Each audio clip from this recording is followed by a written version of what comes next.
we were in PubMed and I showed you clinical queries, and I want to show you how it's similar to what we've been looking at otherwise in PubMed and CINAHL. So if we do a search in here, it's going to bring up something like this. And remember, here are primary studies, and here are evidence-based products, let's say systematic reviews and systematic reviews. Systematic reviews, meta-analyses, and other things like that. And you can click in here and limit to the last few years. You can click here, limit maybe to the last 10 years. You can do all that stuff. It becomes a regular PubMed search. But you might want to look here one of these days and here, because it'll tell you, what it used to, how it manipulated the search, what terms it searched on to limit to just these things. But really the outcome is a lot like if we just went in and did our PubMed search. Let's go ahead and limit to 10 years. And I've already put in, I had to go down here to customize and add this button, and this button. Clinical trial and review are here. But it simulates on that left column, if I clicked on clinical trial or randomized control trial, or also it's searching on that language, in some cases randomized, looking for things that maybe didn't get categorized here but really are. So that's what goes in the left column.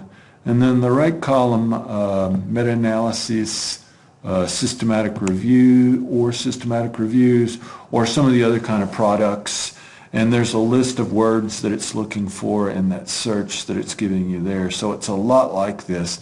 And I was really thinking about what you were telling me, the way you were doing your search in CINAHL, and it really is kind of the same thing I do. I just tend not to do it in CINAHL. But remember, publication type, if you hit control, systematic review, meta-analysis, meta-syntheses, you're going to pick up, oops, didn't mean to get that one. So there we're doing three things that are kind of similar. We could also at the same time search for randomized controlled trials and clinical trials here, but to me that doesn't make sense. I mean, you could search them at the same time, but you kind of should be thinking about whether you want primary studies at this stage of your work or whether you want secondary, tertiary, summary products like these I have marked here.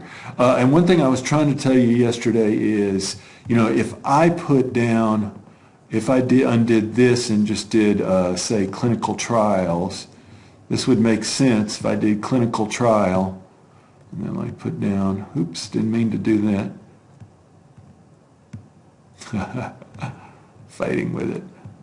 Well, let me just undo those. Okay, no, that's not the one I want. There.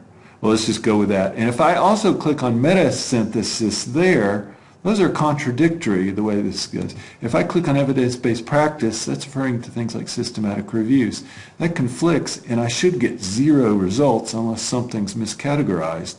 So I don't want to click on buttons over here that conflict with these publication types. Also, by the way, these are about the same thing as what you're seeing in the clinical queries in PubMed. So you could use therapy, here, as you would have in the clinical queries in PubMed. And of course I could go into a lot more detail about what the high specificity, high sensitivity, some of these things mean. But anyway, I'd be real slow to click on these buttons, except most of the time you're probably going to want peer-reviewed, especially certainly when you're doing, looking at clinical trials and randomized control trials.